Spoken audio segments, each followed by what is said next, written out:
Okay. This Pashas Vayakhell,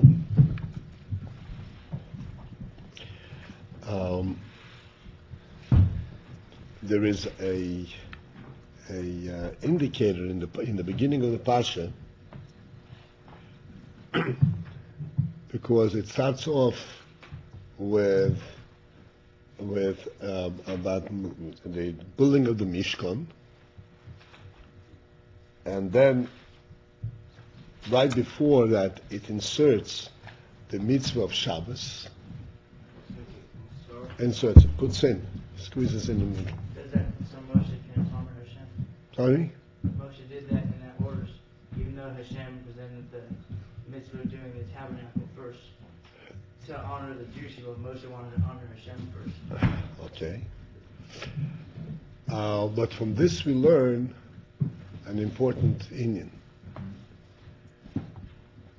Rashi, by the way, says that this is that Moshe was telling them that Hashem told them also in Pashas Kesiso that the building of the Mishkan, as important as it is, you cannot transgress on the Shabbos for the sake of building the Mishkan.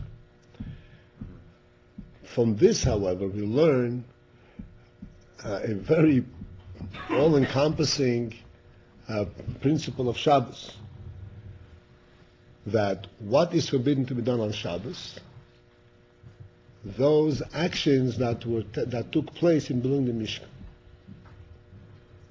And from this, the Gemara says we learn now that there are 39 different melochis, 39 different activities that are forbidden to be done on Shabbos, and all of them are effectively drawn from the Mishkan because they all had to do with building the Mishkan.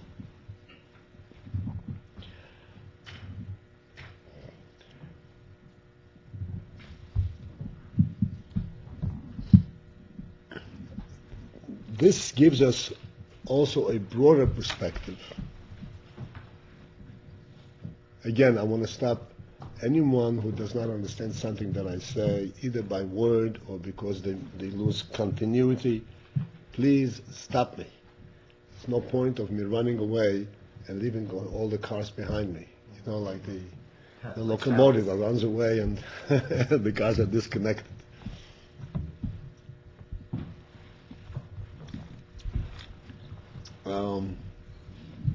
This gives us a broad perspective, a very important perspective, that what is forbidden on Shabbos, a melacha.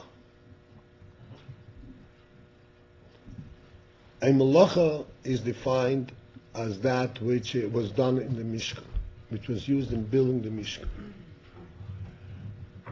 Which means, as we all know, that by Torah definition, a melacha does not mean something that makes a person tired, necessarily. As we would, so to speak, intuitively explain, what is a melacha? Oh, he's exhausted himself. What is Rabbi Abba? Sorry? The last that you say? Exhausted, made himself tired. Ah, okay. What means the word melacha? Work? Yeah. Melacha means work, but in Torah terminology, it has a very specific meaning. And this is why we say that there are only these 39 melachas that are osir, and others are not osir. Although I just want to, so to speak, forewarn, that does not mean that a person should occupy himself with doing all other things. We have to have a rest on Shabbos in the simple sense of the word as well. A person shouldn't be overtired. A person shouldn't go jogging. You know what jogging means? No. Running around the field for exercise on Shabbos. That's not a proper activity for Shabbos. And other such things. But it does not go into the category of melacha. It goes into the category of tishbois. That Shabbos you have to rest. That's a different aspect of Shabbos.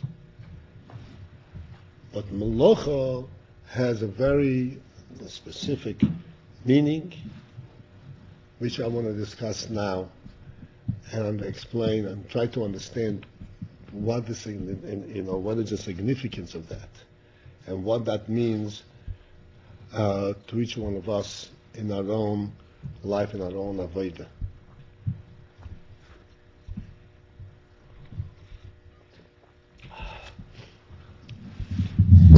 Just let us first examine briefly those melachos that we know that are also that are forbidden on Shabbos. For instance, to move a heavy table from one end of a room to another end of a room on Shabbos is not forbidden. It's not called a melacha. To carry a handkerchief in your pocket just across the doorstep from inside the house to outside is a melacha, and is forbidden to be done on Shabbos.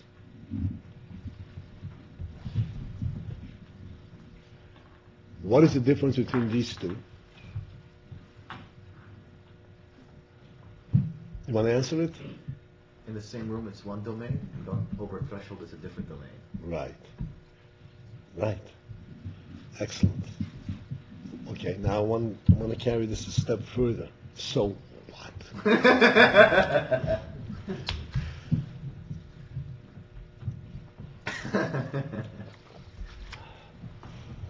Right, you give a correct definition, but I want to go into it and try to understand what's behind it. So what's the difference?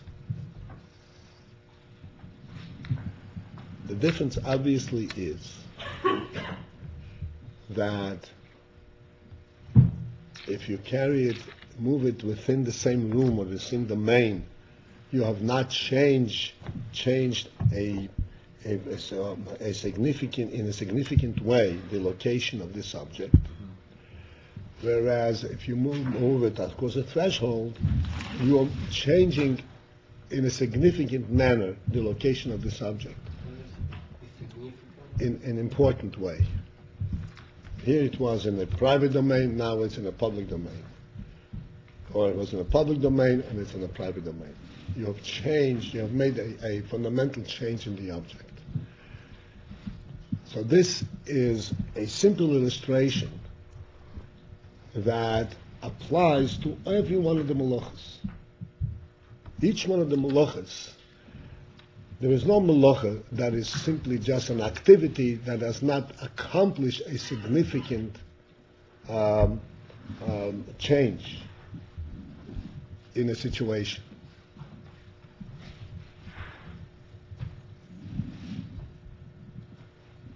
Every melacha effectively accomplishes something very significant. Whether it's tiring or not is completely different. It's unrelated to the definition of melacha. What thing, Rabbi, is what's Related. repeat the last please.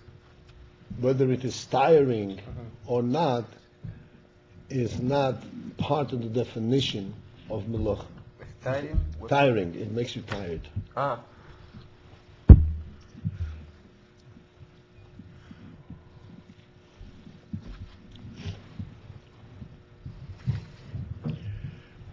What's the insight? How do we relate to this? Again, from our perspective, it would seem more logical to say the other way. If the Torah wants us to rest, so we know what resting is. Resting is resting, and work is work.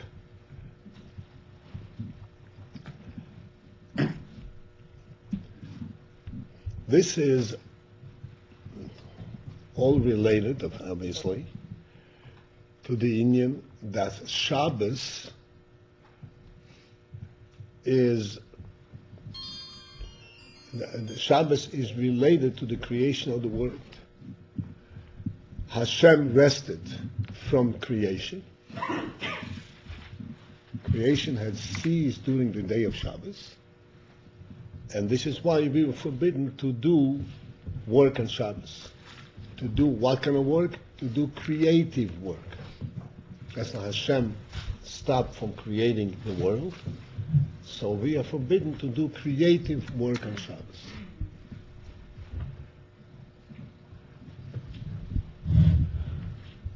Which immediately gives us the sense, the understanding, that even though we are little people in this physical world, and we can hardly recognize godliness in the world, yet we relate to everything that we do. We relate directly to Hashem, to the Creator. And what is defined as a malacha for us? That which was called a malacha in terms of the creation of the world.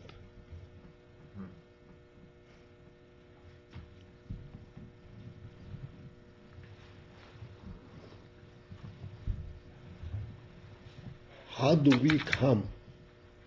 Clearly, this is not our invention. Hashem has given us this mitzvah. But we want to understand how we can relate to this.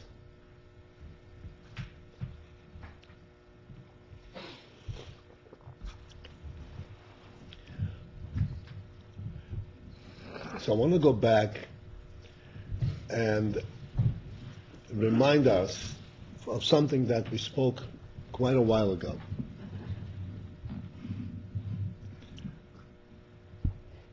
I once explained the 6 days of creation. The whole creation, the whole world, everything was created in 5.5 days. The animals were created also on the 6th day, the beginning of the 6th day. The second half of the 6th day, this is when Adam Rishon was created.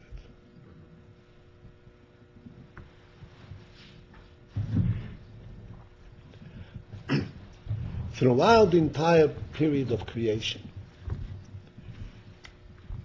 up until the creation of Adam Rishon, which means Friday afternoon, everything was in place in the world. In place? In place. Was there, existed, was acting. Everything was there. It was a complete world just as we see it. The only thing that was missing was Adam. Otherwise the world was complete. Now let us think about the world at that stage, at that level. Right? Everything is blooming, everything is doing its thing. The apple tree, for instance, I always like to mention apple because apples are, in Kabbalah, it's a very kosher fruit, was producing apples. What happened to the apples? They fell down to the ground and rotted away.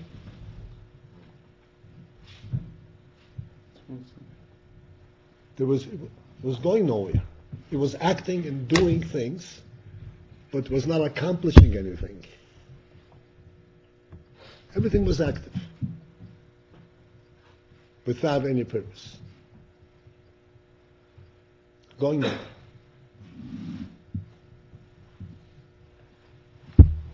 I always, in this kind of discussions, I always reminded of an experience that I had where we took our grandchildren, to a museum of natural history. I don't know if you know what that is. You know, okay? It doesn't mean that everybody knows. Museum of Natural History is a museum where they show the history of nature, various animals, how animals live, especially prehistoric animals, animals that are extinct, all kinds of different settings. It's called the Museum of Natural History. And it's all replicated. It's all built to size exactly. It looks like the animal. Some of them are probably are actually fossils of the animals. And I'm walking around this museum, and everything is behind glass, of course, and they show a certain setting, and on the side they describe what this setting is about. And you look at the setting, and you look, What they call it? Selling? setting, a setup, a display. Come on, Un acomodamiento, tipo, Ah. una está puesto en una forma. right? I'm looking at it, and you see the ugliest thing under the sun, eating up another ugliest thing under the sun. You know, they go from one to the other, and on the side there is a caption. It describes this animal lived 15 million years ago. Pardon me for the. And everything was peaceful and quiet until the humans came. And the humans have usurped, taken over their territory. And then go to the next display. Almost verbatim the same thing. An ugly creature, just without any sense of some creatures, have some beauty. These are absolutely nothing, skeletons of it. And also they're eating each other up. And again, another caption on the side. This all went on in beautiful nature until the humans came. And you go from one end to the other until the humans came. Then you stop and think to yourself, Bein Shalom, the curse of the world is the humans. The worst thing that can happen to the world that the humans came. And then you turn around and you're looking for this genius scribe over here. You'd like to ask him a simple question. Tell me, what would the world be like without the humans? What's the meaning of the world without the humans? Does it have any sense? Does it have any meaning, any value? Does it stand for anything?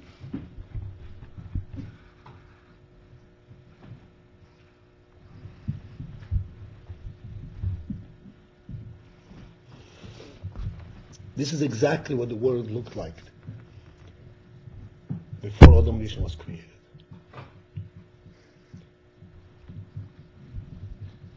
Because animals do not have the capacity, they do not have the intelligence, they do not have the soul to understand any kind of a significance. They don't understand the concept of a creator. The world to them, it just exists. It came from nowhere and going nowhere. Hashem created Adam Rishon. And you know what the first thing Hashem said to him? This entire world that I created for you. And I'm handing it over to you. It's yours. You have the task of capturing this world. You have the task of humanizing this world. You have the task of developing this world.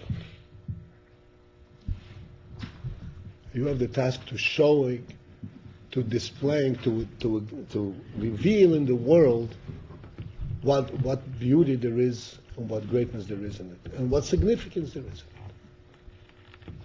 in it. Because Adam has that capacity. And the first thing that Adam Rishon did, as a matter of fact, first thing he did was, when he opened his eyes and he saw what's happening, and he saw the animals roaming around aimlessly. So the Gemara says that he gathered all the animals and he said, we have to bow to our Creator.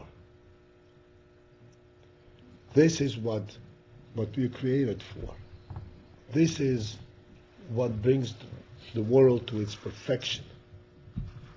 Perfection on the world is when the world recognizes that it has a purpose, that it has a creator.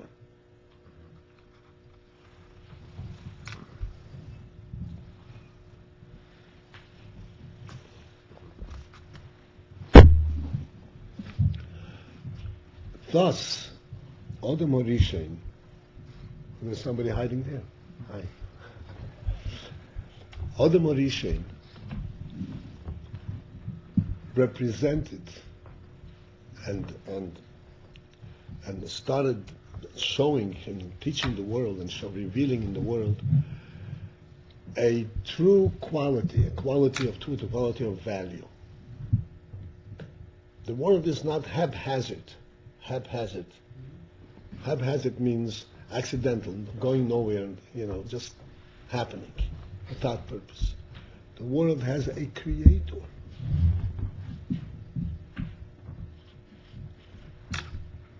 And the creator is a great creator, and he has a whole plan, a whole purpose in mind. Thus, this changed in one moment the entire perspective of what the world is about. In one moment, from a hefker, from a desert, from a jungle, became a human abode, a human dwelling, a godly presence.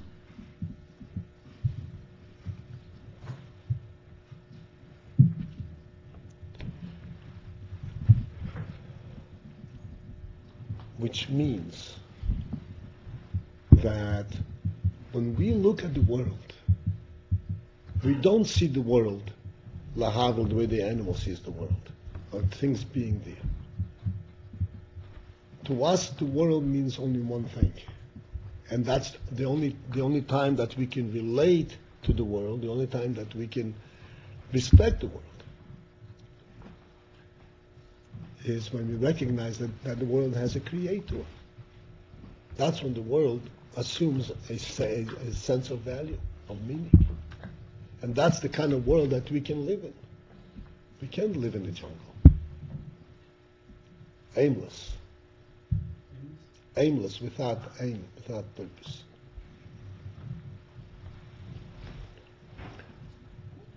Thus, to us, the very definition of world means that it has a God, it has a creator. Thus, the very definition of activity in the world is not an activity that the animals consider activity, running from one place to the other and to the other and to the other, but something that is creative, something that accomplishes, something that has a purpose. That's the only world that we recognize.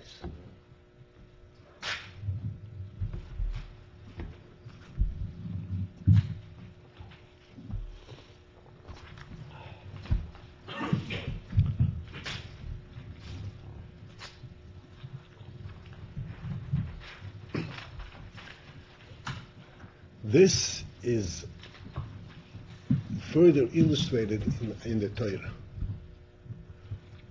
in Hilchos Shabbos, where the Torah says you're not allowed to do a melacha on Shabbos. What's a melacha? A melacha, in the true sense of the word, in our world, not in the animal world, in our world, that has a creator, that has a meaning and a purpose. What's a melacha? A melacha is something that accomplishes a task, that builds something, that has a purpose.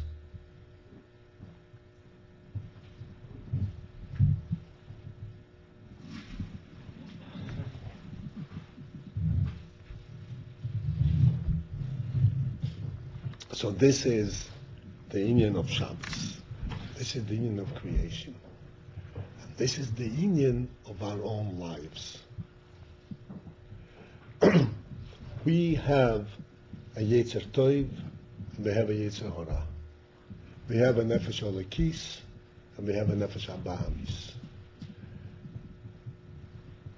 And we know that we have a nefesh abahamis. Baruch Hashem, hopefully we also recognize that we have a nefesh olekis. The nefesh abahamis is literally a behemoth. Although it is a very smart behemoth because it's part of the human being. It's not a behemoth like a cat. It's a very smart behemoth. But its orientation is similar to that of a behemoth. It does not care whether what I'm doing has a purpose, has a value, has a meaning. It doesn't care, couldn't care less. It's interested in that which an activity. I'm enjoying myself. Do you ever see in the cage, well, in the zoo, you see the animals, a lion, a tiger, running back and forth from one end of the cage to the other. You think that they're misbein and chassidus when they're going back and forth?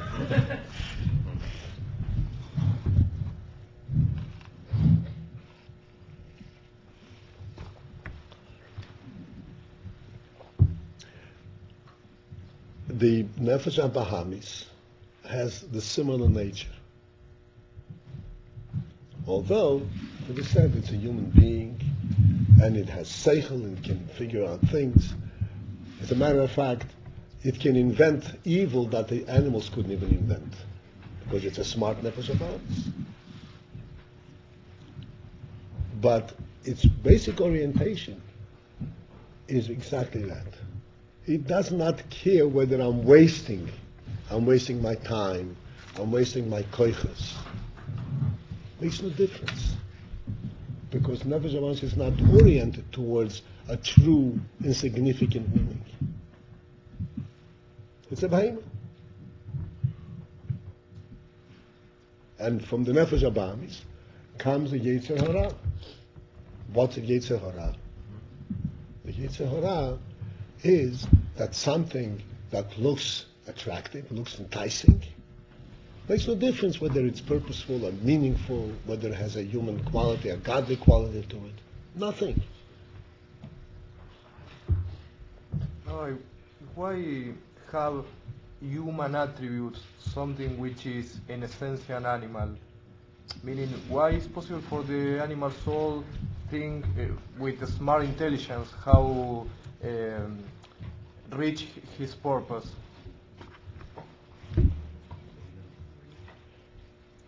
I didn't understand. I'll rephrase it and tell me if that's your question, okay? You're asking, how is it possible that an animal should become like a human being or look like a human being? How is it possible for the animal soul elaborate ideas which sounds so combined? You understand what I say?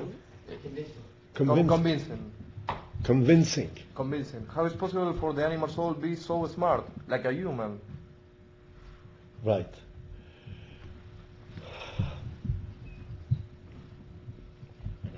Because, you see, this is, what you're asking is actually pointing out the important point of what is an animal, again, by Torah definition. An animal is not necessarily one that walks on four and lives in caves. An animal is one that can accept living in the first 5.5 days of creation, and it'd be perfectly satisfied. That's an animal.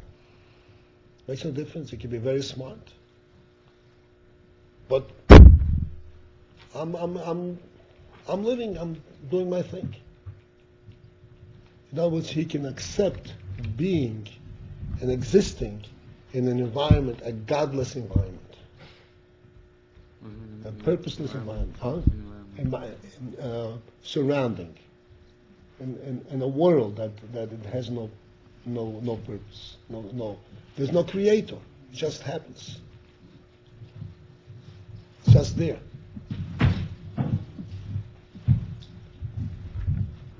So in animals, just like among animals, there are all kinds of animals. There is even what we call a human level of animal. But his tendency, his interests are on par, similar to an animal.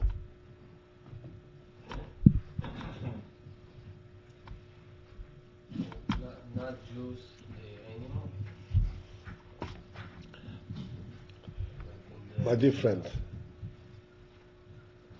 I'm really not interested in non-Jews. I'm talking to Jews over here.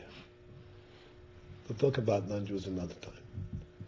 I want to understand ourselves.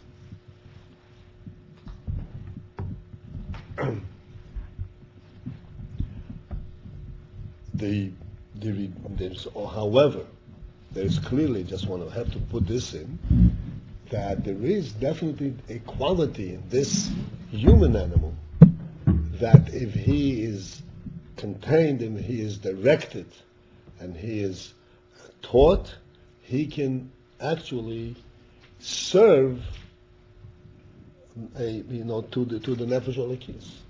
He can consent, he can agree to do good things, but he has to be contained, he has to be guided.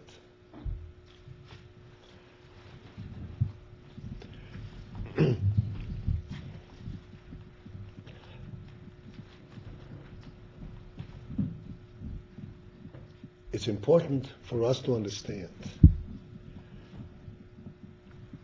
and reflect on the fact that even though when we first look at the world, we see it as a physical world in existence. There is, from a human perspective, just to exist in the world is not possible. And it is this is the conflict. This is what the Alter Rebbe explains in Tanya. This is the conflict that is going on in every human being. That the animal immediately jumps to whatever is attractive, whatever he sees, and doesn't contemplate. Everyone knows what contemplate. He doesn't consider whether there is a godly purpose in this, whether it's a malacha or it's a waste of time.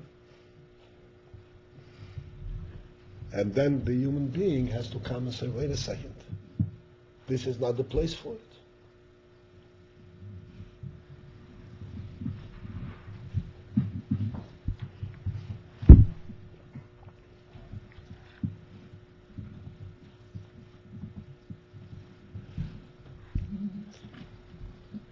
We once explained here,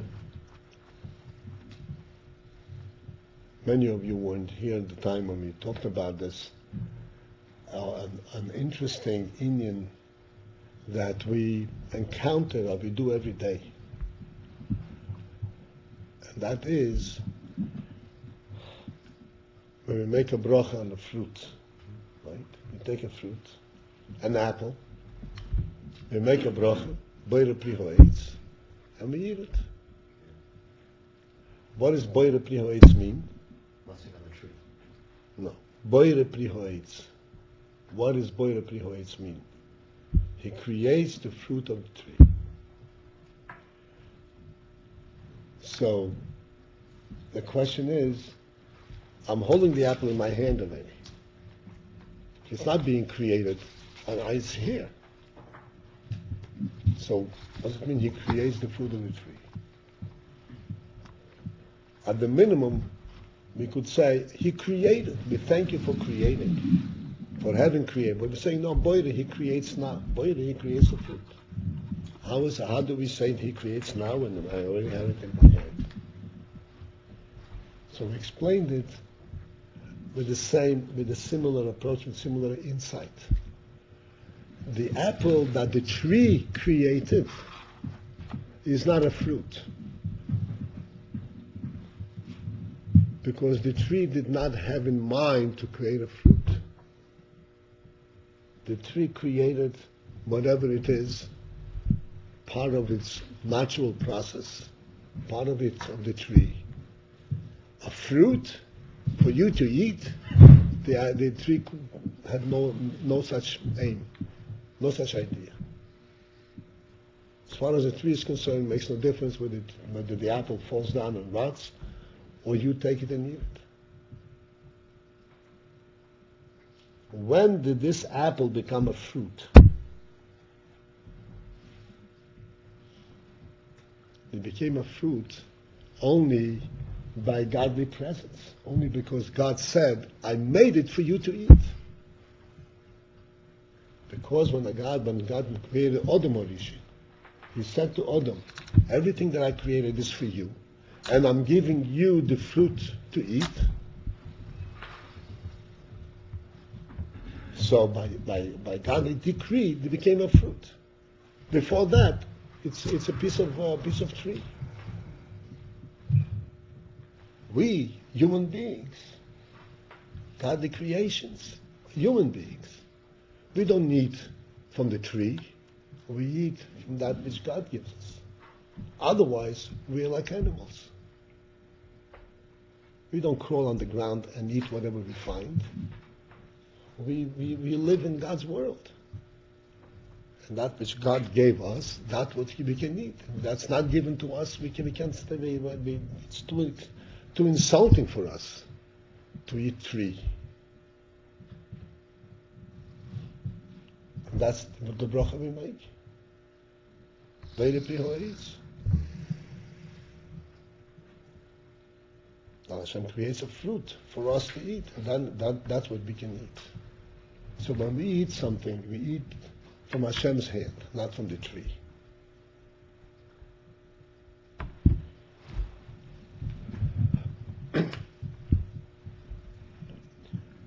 Reflecting this principle and this idea, and understanding how this applies to every aspect of our lives, we will be able to enrich the very struggle that we have with our Yetzer Hara. Struggle, the fight. We have a struggle. And the struggle is, he says, oh, but I want. Then we say, look, you realize this want is not human.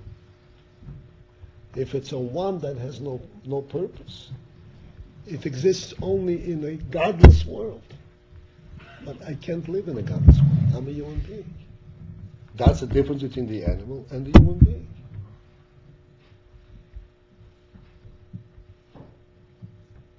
Ask yourself, or ask any human being,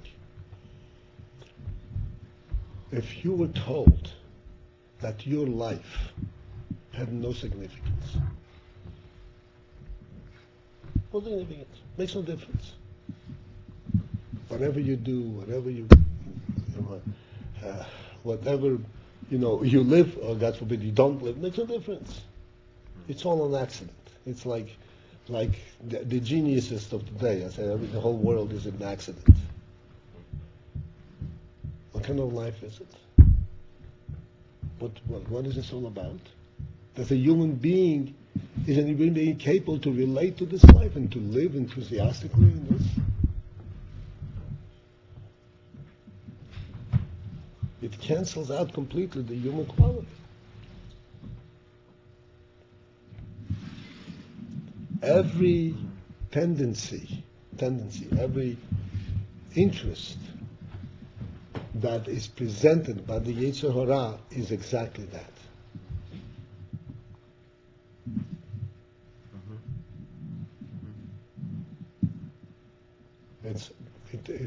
It is devoid of any godly presence or godly purpose.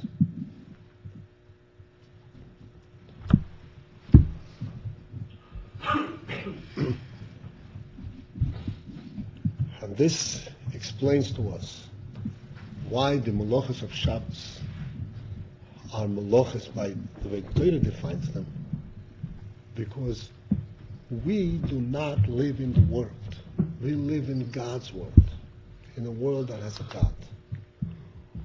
And in a godly world, a malacha is something that accomplishes something.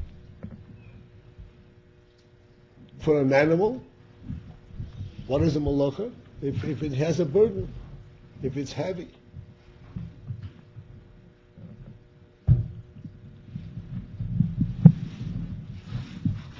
But that's not the way we perceive things.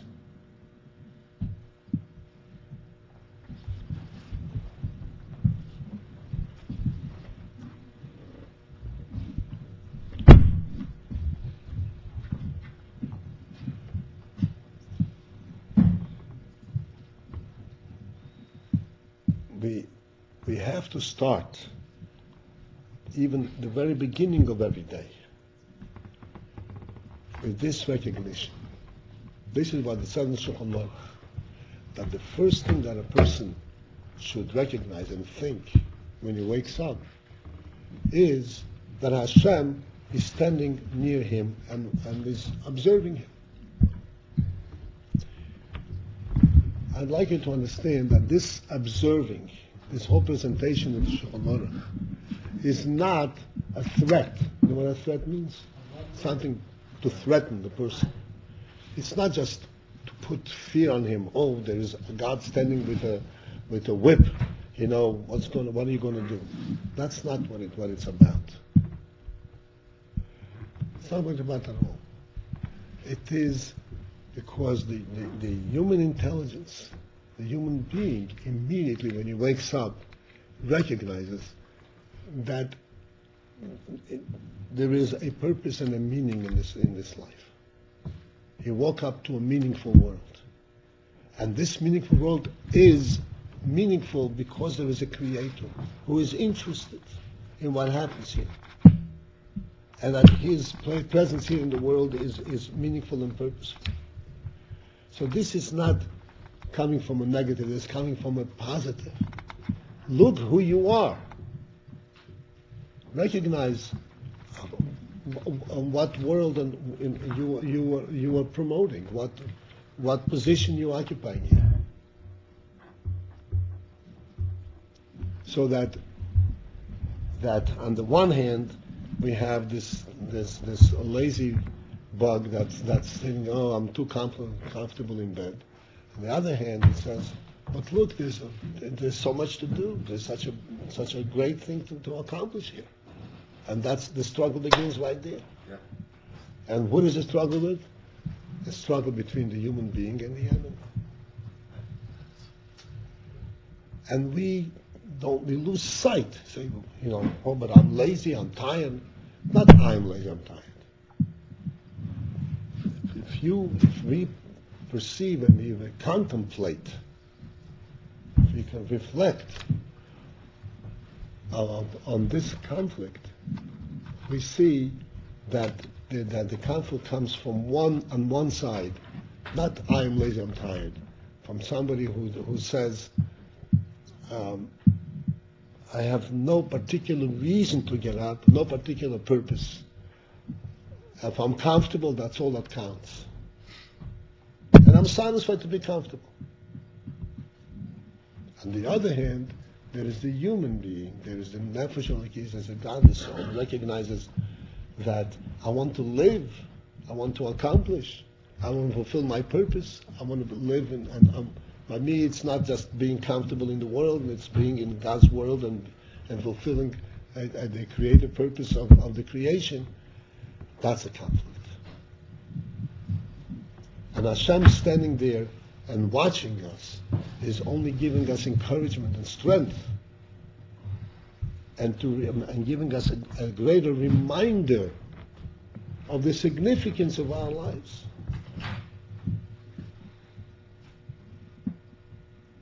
That we are really this chosen of all creation, this human being. Like I said before, what would the world be without the human being? Imagine a world without a human being. Is there any value to it? Is there any value to it? I'm sorry? Who's going to cultivate? No, there's no value. Cultivate. There's nothing happening. What's the image? There is a- Dance? They when there was the effort in the effort in the 60s, late 50s and the 60s, 1960s, the effort, to try to reach the moon. Human beings had to reach the moon. Space race. Space race meant moon that, but to reach the moon, whoever reaches the moon first, he is the advanced human being. So they asked the Rebbe whether it's possible that people will land on the moon. And altogether, the Rebbe said, they asked the Rebbe whether there's anything objectionable. Objectionable means anything contrary to Torah in this whole investigation. You know, the going into the planetary system and all that. And whether there's anything in regarding this reaching of the moon. You know, we say in Kiddush HaChedesh, by the Levana, we say, "Ani roikid knegdeich ve'eni yochel izgeya boch." Right? I jump up and I can't touch you. Here we're going to touch the moon. So, is there anything objectionable to it? The Rebbe said, no. There's nothing in the Torah against planetary research, nothing at all. And its chances are that human beings will land on the moon. But they will be disappointed what they find there.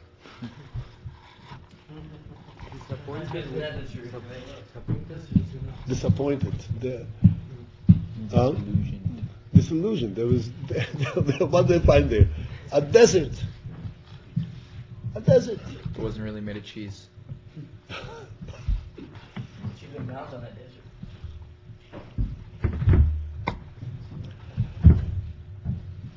The world, our beautiful world, without, if you take the human being out, is a jungle. That has no significance whatsoever. And we have to reflect and understand what our place in this world is. We lose sight because of the daily pressures, because of the fight of the Yetzer Tov and the Yetzer Hara. We lose perspective. But from time to time we have to wake up and we have to understand what is our position in this world. You know, the Chassidus and the Torah tells us the world was created for you. What does it mean the world was created for me? I don't own the world. The world is so big and I'm so small. The world was created for me. Absolutely. And every time that you do a purposeful act, you do a mitzvah, a simple thing, you are fulfilling the purpose of the creation. Literally in its real sense. And you're building the world, God's world. A real world. Not a jungle, but a real world. A world that ultimately, like we learn in this parsha, these are all the malachas that we do, ultimately build the Mishkan. And ultimately, all of the effort of all our activities will build the Mishkan, will build the Beis Hamikdash, and will bring the world to its perfection and to its conclusion. That we'll see that this is what the world is about. It's not a jungle. And everything in the world, even the animals, they recognize a godly presence through the human being.